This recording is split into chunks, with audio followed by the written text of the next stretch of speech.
پڑھا جملہ اسمیہ۔ جملہ اسمیہ کے ہم نے دو اجزاء پڑھے، مبتدا اور خبر۔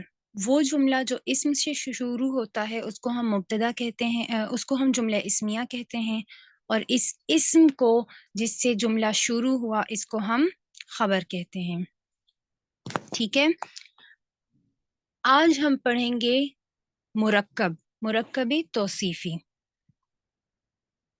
مرکبی توصیف، سب سے پہلے ہم یہ جانیں گے کہ مرکب کیا ہوتا ہے۔ تو الفاظ کا ایسا مجموعہ جو یا ہمیں پورا معنی دے یا ہمیں آدھا معنی دے، اس کو مرکب کہتے ہیں۔ پھر مرکب کے فردر دو اقسام ہیں، مرکب تام اور مرکبی ناقص۔ مرکب تام جو ہے وہ جملہ ہے، سیدھا جملہ، علی گیا، علی نیک لڑکا ہے، یہ ہمارے پاس مرکب تام آ گیا۔ پھر آگے بات آتی ہے مرکب ناقص کی۔ تو مرکب ناقص میں ہمارے پاس پھر مزید اور مرکبات ہیں، اس کے اور ٹائپس ہیں۔ آج اس میں سے ہم مرکب توصیفی کو لے کر چلیں گے۔ ٹھیک ہے، تو ہمیں یہاں پر پتہ چل گیا کہ الفاظ کا ایسا مجموعہ جس سے پورا معنی واضح نہ ہو اسے مرکب ناقص کہتے ہیں۔ ٹھیک ہے، اور آج جو ہم پڑھیں گے وہ ہے مرکب توصیفی۔ تو دیکھا جائے تو نام سے تھوڑا بہت واضح ہو رہا ہے کہ وصف کی بات ہو رہی ہے۔ وصف یعنی تعریف، کوئی صفت۔ تو ایسا مرکب ناقص جس میں ایک اسم، ایک ناؤن دوسرے ناؤن کی صفت بیان کرتا ہے، مرکب توصیفی کہلاتا ہے۔ ٹھیک ہے، تو اس سے ہمیں یہ پتہ چل گیا کہ ایسا مرکب جس کے دو اجزاء ہیں، دو پارٹس ہیں، ایک پارٹ جو ہے وہ صفت ہے اور دوسرا پارٹ جو ہے وہ موصوف ہے۔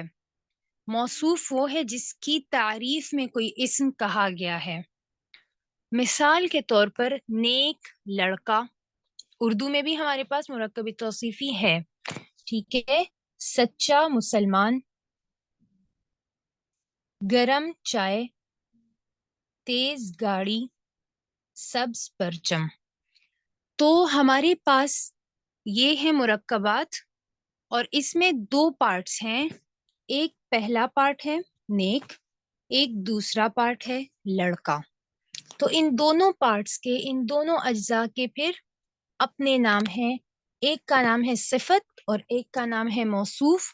تو یہ جو نیک ہے یہ ہے صفت، اور یہ جو لڑکا ہے یہ ہے موصوف، یعنی جس کی صفت میں بات کہی گئی ہے۔ سچا مسلمان صفت سچا اور مسلمان موصوف۔ اب مرکب توصیفی کو ہم نے بنانا ہے، تو اس کو ہم نے بنانا کیسے ہے؟ سب سے پہلے تو ہم یہ کریں گے کہ عربی میں جب ہم مرکب توصیفی بنائیں گے تو پہلے ہم موصوف کو بنائیں گے، نہ کہ صفت کو۔ لیکن پہلے ہم اس کی تھوڑی سی شرائط پڑھ لیتے ہیں۔ پہلی بات، صفت اور موصوف دونوں کا ہونا لازم ہے، تبھی مرکب توصیفی بنے گا۔ پھر انگریزی اور اردو کے جو ایڈجیکٹو فریزز ہیں مرکب توصیفی ہیں، اس سے ہم عربی والے کو کمپیئر کرتے ہیں تو ہمیں پتہ چلتا ہے کہ انگریزی اور اردو دونوں میں صفت پہلے آتی ہے، اچھا، گڈ، اور موصوف جو ہے وہ بعد میں آتا ہے، لڑکا، بوائے۔ اچھا لڑکا، گڈ بوائے۔ ہمیں ایک چیز دونوں میں کامن دکھ رہی ہے، وہ یہ کہ دونوں میں صفت پہلے آئی ہے اور موصوف بعد میں آیا ہے۔ لیکن عربی زبان میں ہمیشہ پہلے موصوف آئے گا، ایسا کبھی نہیں ہو سکتا کہ صفت پہلے آ جائے اور موصوف بعد میں آ جائے۔ یہ ایک ہارڈ اینڈ فاسٹ رول ہے۔ ٹھیک ہے، اس کے علاوہ کل جب ہم جملہ اسمیہ پڑھ رہے تھے تو ہم نے اس میں ایک چیز نوٹس کی کہ اس میں اسم کے جو 4 پہلو ہیں، یعنی جنس، عدد، وسعت اور اعراب، جینڈر، نمبر، کیپیسٹی یعنی نکرہ یا معرفہ، اور سٹیٹس، مرفوع، منصوب، مجرور، اس کے لحاظ سے اس میں صرف دو چیزیں ایسی ہیں جس میں مطابقت ہوگی، ایک جنس، ٹھیک ہے، اور ایک اعراب۔ اس کے جی اعراب، اس کے علاوہ مبتدا اور جو خبر ہے، یعنی مبتدا اور خبر کی جنس اور عدد سیم ہوگی۔ اگر مبتدا فیمینن ہے تو خبر بھی فیمینن ہوگی، اور عدد بھی سیم ہوگی، نمبر بھی سیم ہوگی، اور جنس اعراب بھی سیم ہوگا، ٹھیک ہے۔ رہی بات وسعت کی، تو یہاں پر پھر بات بدل جاتی ہے کہ مبتدا معرفہ میں ہوگا اور خبر نکرہ میں ہوگی۔ یہاں پر تھوڑی سی پھر دونوں ایک دوسرے کے اپوزٹ ہیں، لیکن مرکب توصیفی میں صفت اور موصوف دونوں میں مطابقت لازم ہے، ہر حال میں، اسم کے ہر پہلو کے لحاظ سے۔ اگر موصوف مرفوع ہے، یعنی موصوف کے اوپر پیش ہے، تو صفت پر بھی پیش آئے گی۔ اگر موصوف مذکر ہے تو صفت بھی مذکر آئے گی، اگر موصوف جمع ہے تو صفت بھی جمع آئے گی، اور اگر موصوف معرفہ ہے یا نکرہ ہے تو صفت بھی اسی لحاظ سے آئے گی۔ تو اس کا مطلب کہ جس اسم کی چاروں جو پہلو ہیں، اس کے اکارڈنگلی اسم جس حال میں بھی ہے تو اس کی صفت اسی حال میں آئے گی، ٹھیک ہے۔ جیسے سچا مسلمان، ہم نے اس کا اپنے لیے ایک کراس بنا دیا، جس سے ہمیں ایک چیز پھر یاد ہو گئی کہ اچھا، جب ہم نے اردو والے اس مرکب توصیفی کو عربی میں کنورٹ کرنا ہے، عربی میں ٹرانسلیٹ کرنا ہے، تو ہم نے بس اس کے نیچے ایک کراس لگا دینا ہے، اور پھر ہم نے بنانا ہے کہ اچھا، مسلمان کو یہاں لے آئیں، موصوف کو رائٹ سائڈ پر لے آئیں۔ پہلے ہم موصوف کو بناتے ہیں۔ مسلمان کی عربی کیا ہے؟ مسلمان کو عربی میں کیا کہتے ہیں؟ مسلم، ٹھیک ہے۔ ہم نے معرفہ میں لینا ہے تو ہم نے المسلم کر دیا، المسلم، اور سچا تو ہم سچے کو ادھر لے آئے۔ ہمیں پتہ ہے کہ سچے کو عربی میں صادق کہتے ہیں، تو ہم نے چونکہ مسلم کے ساتھ الف لام لگایا تھا، تو ہم نے صادق کے ساتھ بھی الف لام لگا کے اس کو مرکب بنا دیا۔ پیش ہم نے کیوں دیا ہے؟ کیونکہ ہم نے یہ پڑھا تھا کہ جو فریش، جو ہمارے پاس اسٹیٹس ہے کسی بھی اسم کا، جس پر کوئی بھی کہیں سے کوئی فورس نہیں لگی ہوتی، تو اس اسٹیٹس میں اسم کے اوپر ضمہ یعنی پیش ہوتی ہے، اس لیے ہم پیش بھی لے آئے۔ پھر یہ مسلم کو دیکھیں، یہ ہے مذکر، تو ہم صادق کو بھی مذکر لے آئے، اور یہ ہے واحد، تو اس کو بھی ہم واحد لے آئے۔ اگر یہ ہوتا سچی مسلمان، ٹھیک ہے، مسلمان پھر بھی وہی رہتا اردو میں، تو ہم کہتے المسلمۃ الصادقۃ، لکھتے ہم ایسے، اور پھر پڑھتے کیسے؟ المسلمۃ الصادقۃ، کیونکہ یہاں پر پھر الف لام جو ہے یہ شمسی آ جاتا، صاد ہے نا لام کے بعد، تو یہاں پر یہ شمسی، یعنی ہم اس لام کو یہاں پر ہم سائلنٹ پڑھتے، صرف اس والے کو، اور الف بھی نہ پڑھا جاتا، کیونکہ یہ حمزۃ الوصل ہے، اور یہ وہ چیزیں ہیں جو ہم سٹارٹ سے پڑھتے آ رہے ہیں۔ حمزۃ الوصل کو جب ہم ملا کر پڑھیں گے تو ہم اس حمزہ کو نہیں پڑھیں گے، ٹھیک ہے۔ المسلم الصادق، ہم نے المسلم الصادق نہیں پڑھا۔ پھر ہم نے الصادق میں لام کو کیوں سائلنٹ پڑھا؟ کیونکہ لام کے بعد جو وہ حرف ہے، جو لیٹر ہے، وہ شمسی حروف میں سے ہے۔ یہ پھر ہمارے پاس تھوڑے سے اور ایگزامپلز ہیں۔ عادل بادشاہ، عادل امام، عدل کرنے والا امام، ٹھیک ہے۔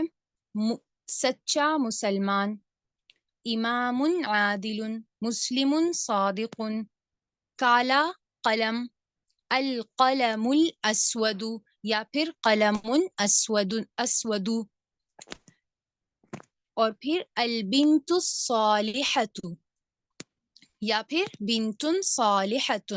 بنت کا ہمیں مطلب پتا ہے کہ بنت کا مطلب ہے بیٹی، ٹھیک ہے۔ بنت کے آخر میں کوئی گولتا نہیں آئی، بنت کے آخر میں کوئی مؤنث کی علامت نہیں ہے، لیکن ہمیں پتا ہے کہ بنت کا مطلب ہے بیٹی، تو اس لیے ہم جو اس کے ساتھ صفت لے کر آئے ہیں وہ ہم مؤنث کی لے کر آئے ہیں، ٹھیک ہے۔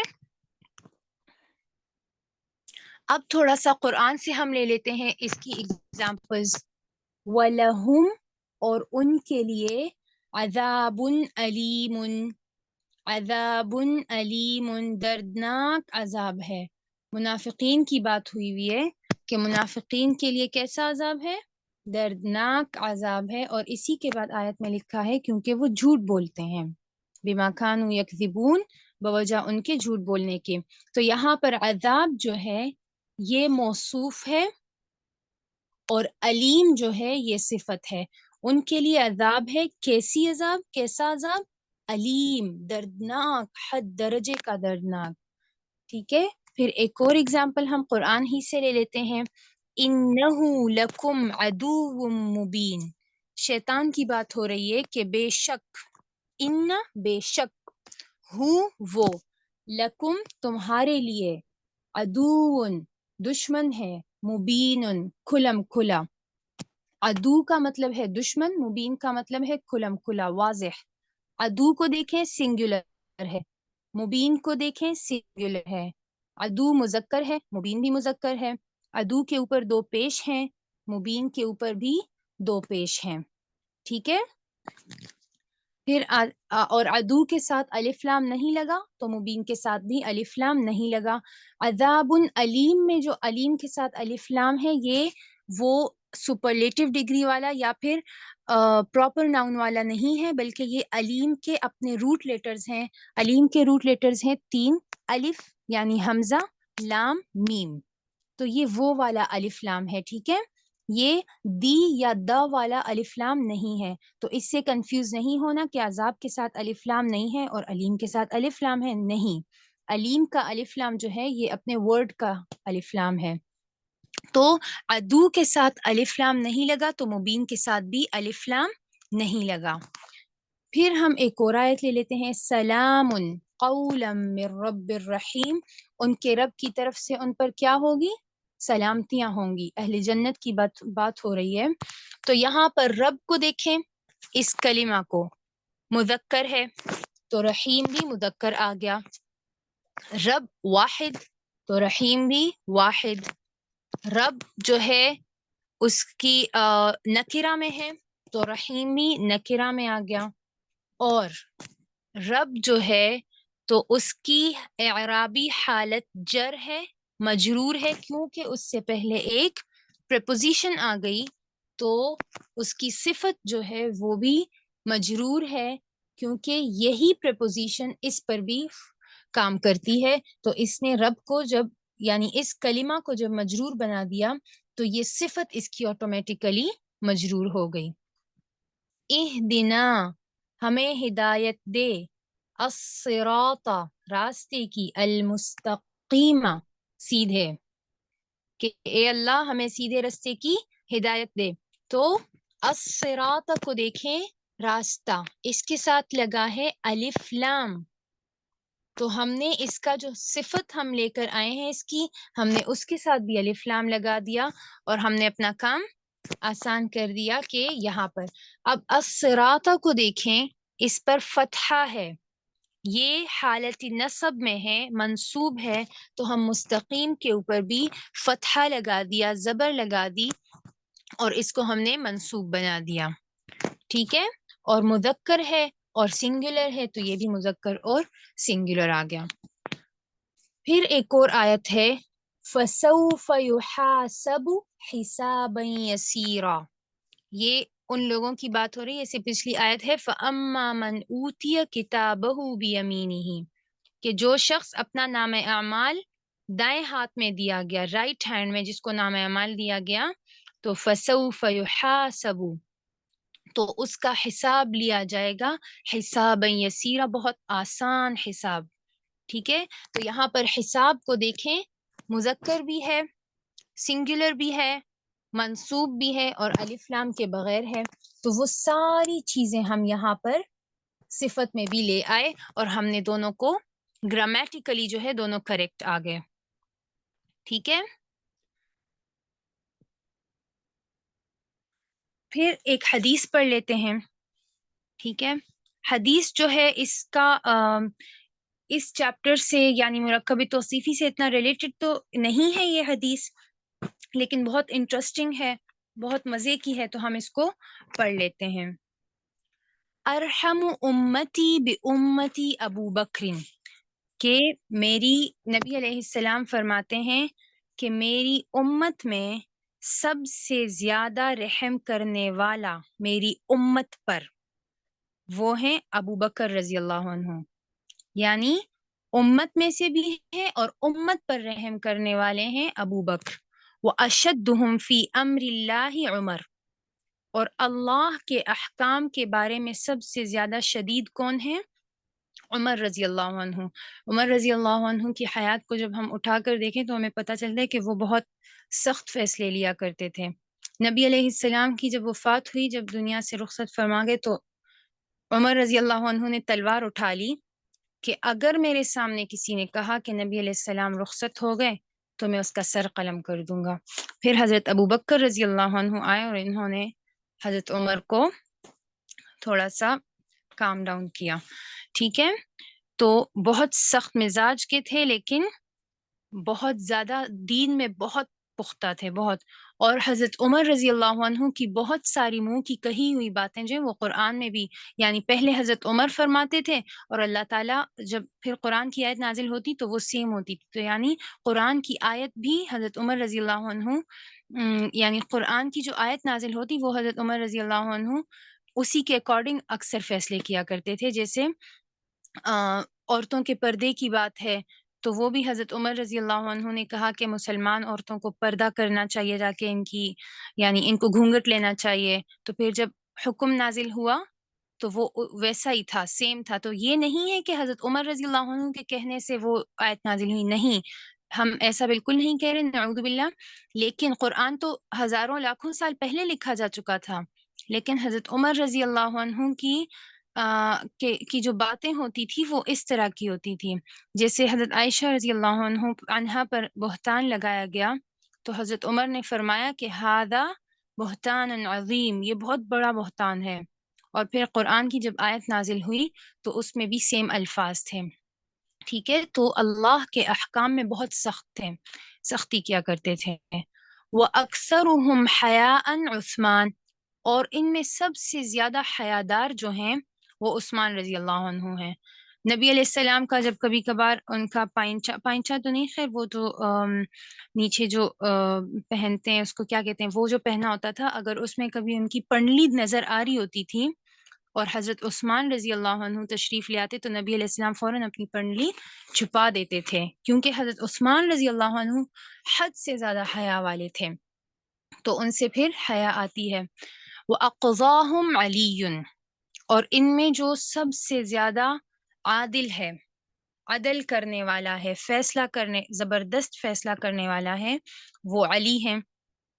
وَأَعْلَمُهُمْ بِالْحَلَالِ وَالْحَرَامِ مُعَاذُ بْنُ جَبَلٍ، اور ان میں سے حلال اور حرام کا فرق جاننے والے، زیادہ جاننے والے، وہ معاذ بن جبل ہیں۔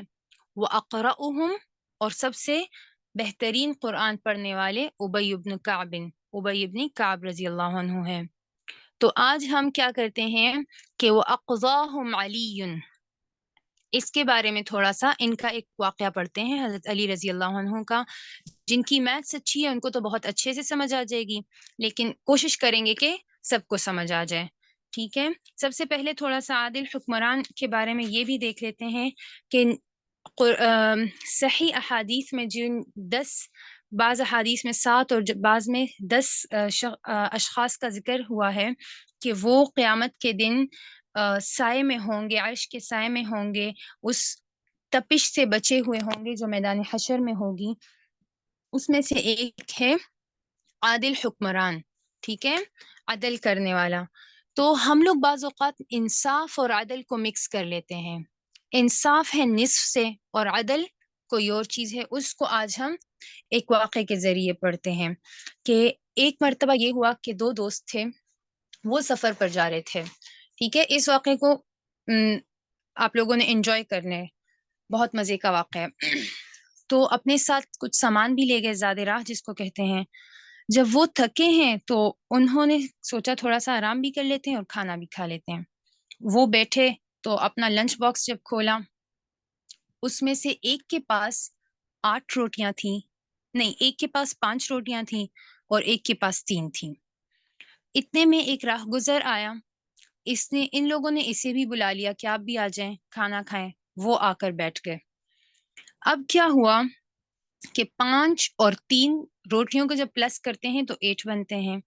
اس کا مطلب کہ سب کو ایک ایک یعنی 3 روٹیاں تو مل نہیں سکتی.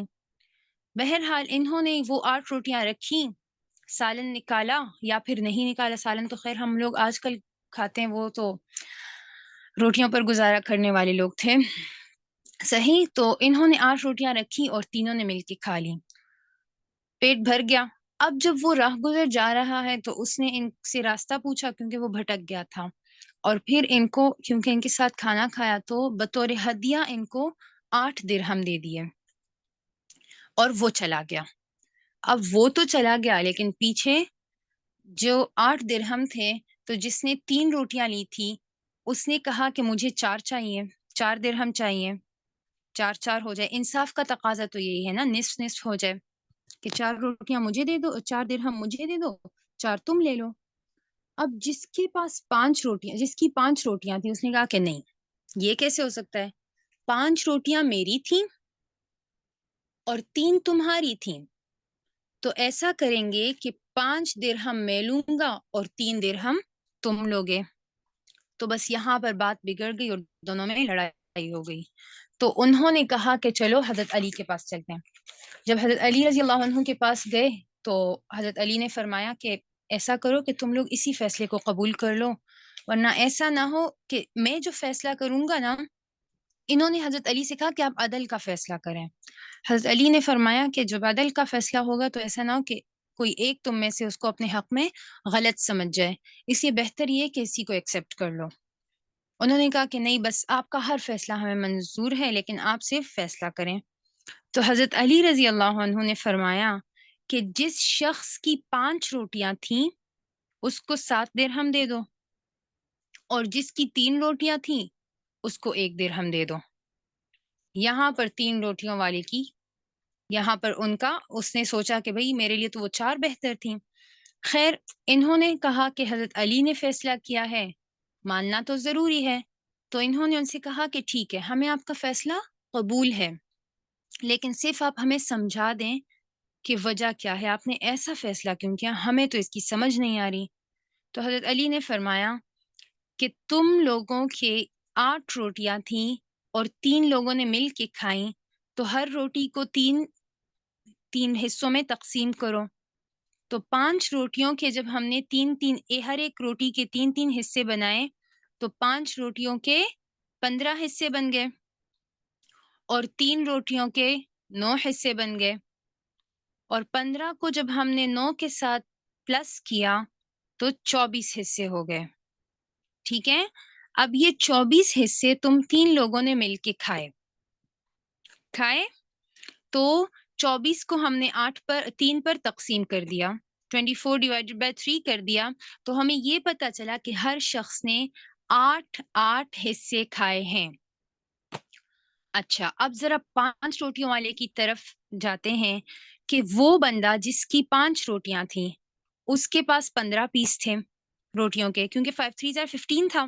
ٹھیک ہے، اس نے اپنے ہی 15 پیسز سے 8 پیسز کھا لیے، تو بچے کتنے، 15 مائنس 8 7 بچ گئے. اور جس کی 3 روٹیاں تھیں اس کے پاس 9 پیسز تھے، اس نے اپنے 9 پیسز میں سے 8 پیسز کھائے، تو اس میں سے 1 بچ گیا. ٹھیک ہے، 15 والے نے اپنی ہی روٹیوں سے 8 پیسز کھائے اور 9 والے نے بھی اپنی ہی روٹیوں سے 8 پیسز کھائے، تو 15 والے کے بچ گئے 7 پیسز اور 9 والے کے بچ گئے 1 پیس. تو یہ جو ان کا مہمان دوست تھا، اس نے جو 7 پیسز کھائے وہ اس نے ان 5 روٹیوں والے کے کھائے، اور جو 1 پیس کھایا وہ اس نے ان 3 روٹیوں والے کے حصے سے کھایا. تو کیا ہوا کہ 7 درہم گئے 5 روٹیوں والے کے پاس اور 1 درہم گیا 3 روٹیوں والے کے پاس. تو اس کو کہتے ہیں عدل. تو یہ عدل جس انسان میں ہوگا تو وہ قیامت کے دن کہاں ہوگا؟ عرش کے سائے میں ہوگا، وہ میدان حشر کی گرمی سے محفوظ ہوگا۔ تو امید کرتی ہوں کہ آج کا یہ واقعہ آپ لوگوں نے انجوائے کیا ہوگا، اور جو مرکب توصیفی ہے اس کی سمجھ آئی ہوگی کہ مرکب توصیفی میں دو اسما ہوتے ہیں، اس میں ایک اسم دوسرے کی کوالٹی بیان کرتا ہے، ایجیکٹو ہوتا ہے، ٹھیک ہے، اور یہ اسم کے چاروں پہلوؤں میں اس کی مطابقت ہوتی ہے ایک دوسرے سے، یعنی جینڈر وائز دونوں سیم ہوتے ہیں، نمبر وائز دونوں سیم ہوتے ہیں، اس کے علاوہ اسٹیٹس وائز دونوں سیم ہوتے ہیں، اور کیپیسٹی وائز بھی دونوں سیم ہوتے ہیں۔ جزاک اللہ خیرن۔